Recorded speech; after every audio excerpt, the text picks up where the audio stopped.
Happy Sabbath, everyone.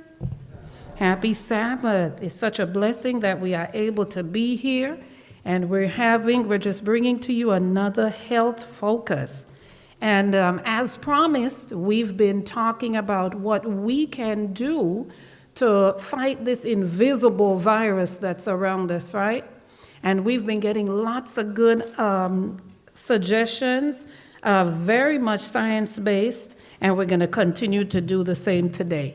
Before I speak, I just want to remind you that what I will share does not take the place of your own doctor's professional counsel. This is all based on giving you more education and even some good science to go back and check on yourself, study themselves. Science is very much pointing into what we have already been sharing. It's finally catching up with the health message that we've been given so many years ago. So we're going to continue in that vein. God's natural laws of health, the pure air, the sunlight, abstemiousness, rest, exercise, proper diet, the use of water, and trust in divine power are still the true remedies. And you've heard a whole lot about many of these things already. And as we always like to show you from the owner's manual, which is the Bible, and the Spirit of Prophecy, here they are also listed. The same thing. In addition, we notice that our attitudes have a lot to do with our healing and how quickly we heal or recover disease. Nature, being outside again, and just enjoying God's nature, as we're seeing now, and you're going to hear a little further on being outside. And love. A lot of people who have been sick, if it was not for the love of God and the love of their families or some sort of support group, they felt that that's the biggest thing that helped them make it through. So we don't want to take the love of God for granted, but we know that by us showing our love to each other, it also boosts the immune system. People feel love. Science is now even showing that our emotions do have a whole lot to do with, again, our general well-being. God has pledged himself to keep this living machinery in healthful action if the human agent, which is us, will obey his laws and cooperate with God. The Lord has provided antidotes for disease in simple plants, and these can be used by faith. And that's why we've shared with you, even though you're using the eucalyptus and honey, what do we always encourage you to do first before using it? Prayer. That's the power that's going to drive that eucalyptus and honey to dilate your blood vessels and give a fresh rush of blood that's coming loaded with white blood cells, oxygen, straight to the cells and the areas that need it. So do not neglect the power of prayer and faith. And so for disease in simple plants, and these can be used by faith with no denial of faith. For by using the blessings provided by God for our benefit, we are cooperating with him. Amen?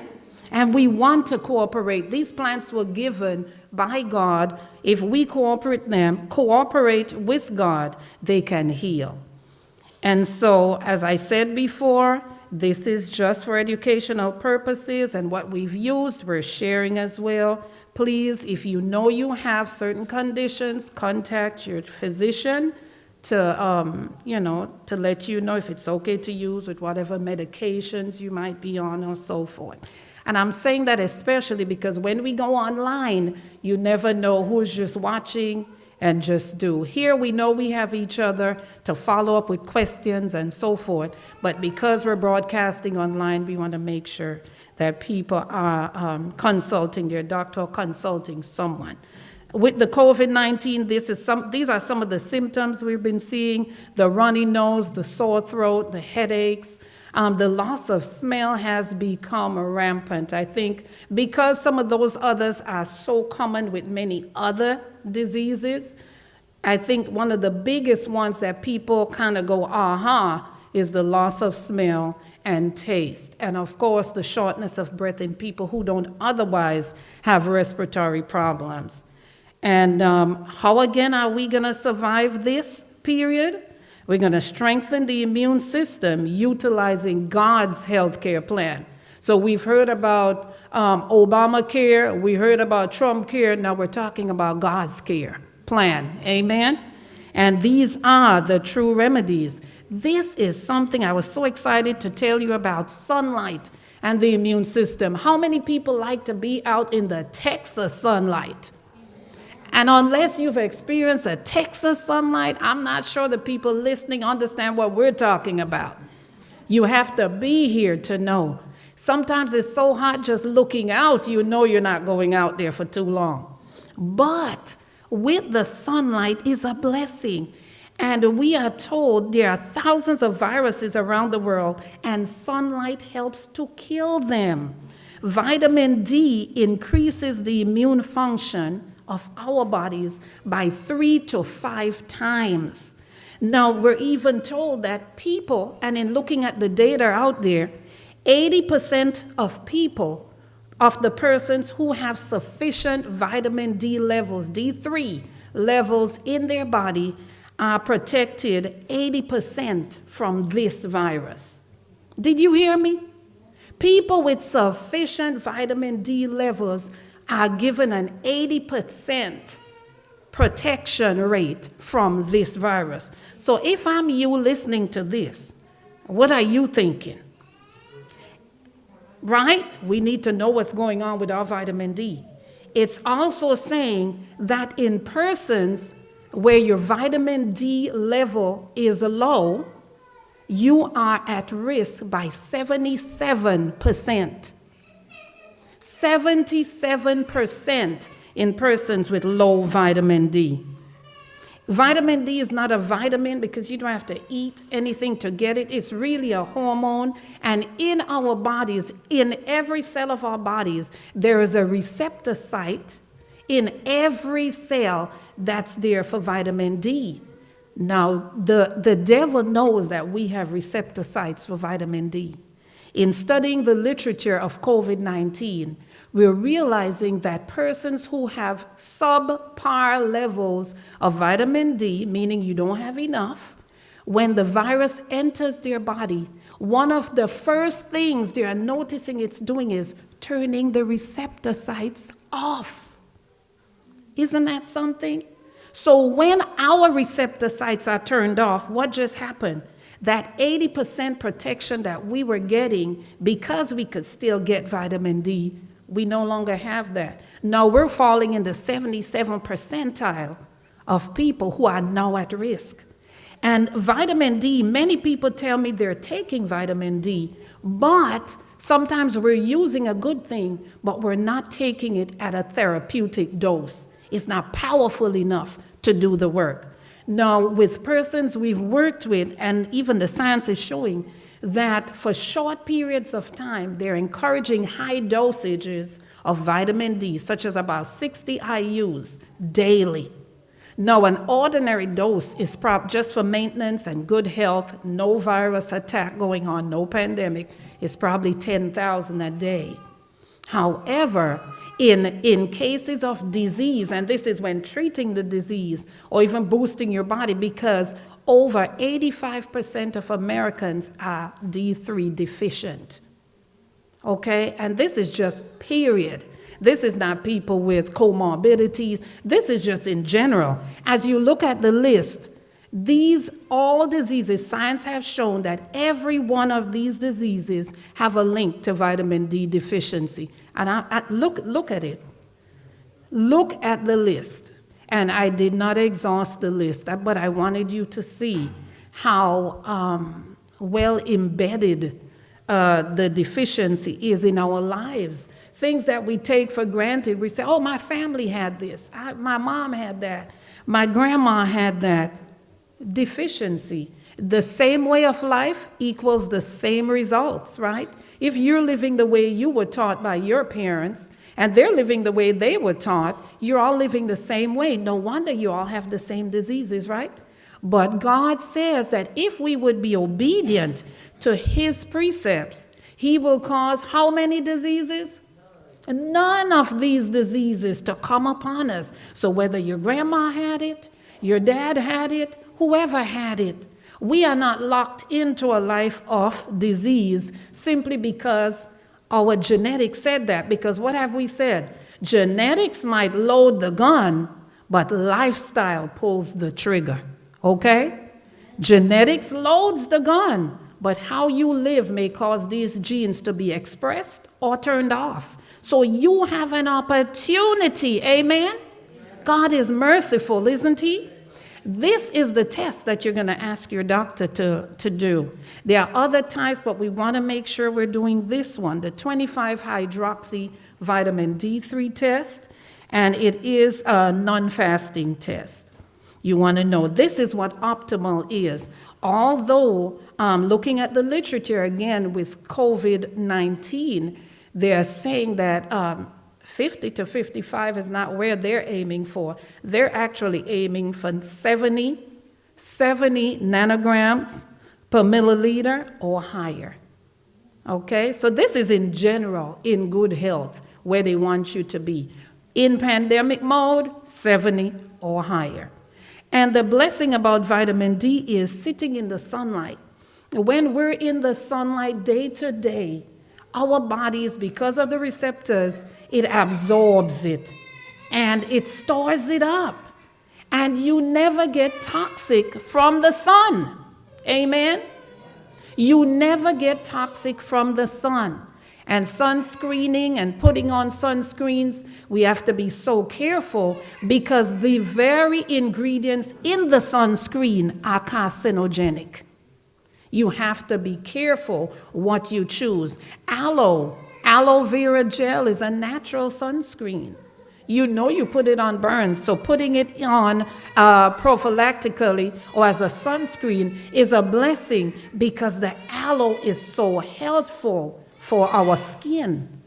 And so putting that on, there are also other ones, but you have to be so diligent in what you put on. Those little pores on your skin, it's like literally putting it in your mouth. So if there's anything that you're putting on you that you won't put in you, don't put it. Because by putting it on your skin, it's pulled in, right? It's still entering the bloodstream. When we want to help take care of certain conditions, if the person is throwing up and unable to eat, we apply topically and it's pulled in. So it is very serious to be diligent in these times. Whatever goes on, make sure it's healthful enough to go in because it is going in.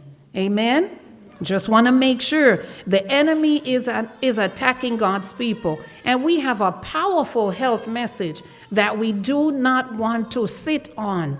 We have to find the things that we're doing and now we're at the point where we're tweaking the things we're doing to make sure we're really, really cranking it up. Look at this with the elderly. The elderly are at high risk for vitamin D deficiency because by as much as 75% by the age of 70. So we have to take care of our elderly among us and in our homes. Even young children, if they're not going outside, they too should supplement. Because we're in the winter season where we're not going to go outside as much and sunbathe and so forth, we are encouraging people to find out your levels and use a supplement. Use the cleanest source of supplement that you can find. Many people have grown up using cod liver oil. How many people know that supplement? Okay, I gotta laugh, so she knows. Is cod liver oil tasty? Oh my goodness, just saying it, flashbacks. I grew up in a third world country, and so cod liver oil is something you had going out the door every morning, and we would get an orange to offset the taste. Well, I'm not promoting cod liver oil because we know with fish is one of your highest sources of mercury and one of your second leading ones with cholesterol. Fish is not harmless, brethren. Watch out. Watch out. So look for a plant-based source that can be a blessing to you. I want to get to this part. Temperance, really important right now. Coffee, and we know here you don't drink coffee, but for people listening online who may share with a friend, coffee reduces the ability of the T lymphocytes to fight viral invaders and decreases B lymphocytes and natural killer activities. What it's saying in short is coffee will wipe out your soldiers that are fighting to hold your immune system strong. Now is not the time to decide if 1 cup or 2 should be what you're doing. Save yourself, spread the word, and help save others. Alcohol reduces, again, the antibody production. Now is not the time. I call this one our last legal drug, sugar. Oh my goodness. Sugar decreases the immune functions for up to 5 hours. There was a study done by Yuchi Pines where they gave you a tablespoon of sugar and timed it. They started off having 14 of the fighter cells in our body ready to fight. After 1 tablespoon of sugar, there was half, 7. So what happened if I had a soda? We're talking about 1. What happens if I just had a soda? What if I just decided I needed something a little sweeter? And especially now, all the yummy desserts are in this winter time, right? When we're not able to get outside, where we're not able to do so much. And so we have to be mindful of the things that we can control, to be on the alert, stay diligent, because we do not want the adversary to get the upper hand. Sugar is like a fertilizer for pathogenic bacteria, and so it just multiplies. I'm not even going to go into all the rest of that because I want to share something with you. On August 13, 1894, Ellen White, who was about 66 years old because her birthday is in November, so she wasn't 67 as yet, wrote a letter to Stephen Haskell in which she discussed her deep concern for the people who were dying because of the influenza virus back then. She wrote, she said, those who eat meat do not recover, and this is just what they observed. Those who eat meat do not recover from the attack as readily as those who do not eat meat. And children do not seem to suffer so much as the adults and the aged. And this is here. Back then is what they experienced. Do you know now the scientific literature is also saying the same thing? The literature is saying the same thing, even in the clean meats that we were told that we could eat without the blood, and that's a whole other thing. We are shown that a plant-based diet is the most helpful right now. Eat a high-fiber, low-fat, whole-food plant-based diet. And I want you to understand what whole food is. You can eat some olives. To get 1 tablespoon of olive oil, they have had to crush between 38 and 44 olives. Did you hear me? Would you really sit and eat 38 to 44 olives in one setting? Probably not. But how easy it is for us to take a tablespoon of oil and add to a recipe.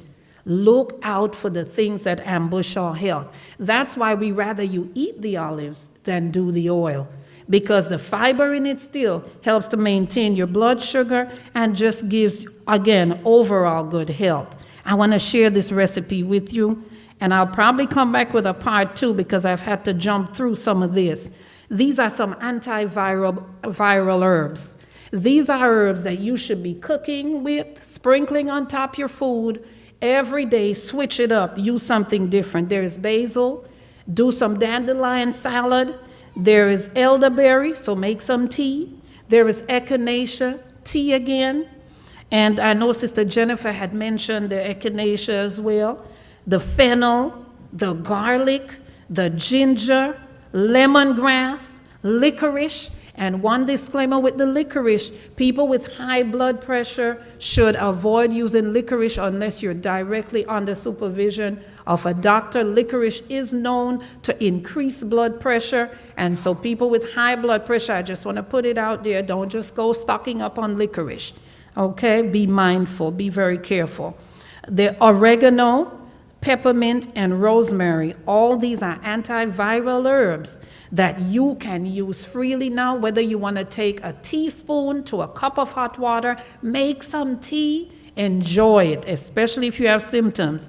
I want to share this last one with you because I don't want to go too long. This is it's called the super flu bomb. We have been bombarded with calls from people with COVID. And I want you, if you took no notes at all, I need you to get this recipe.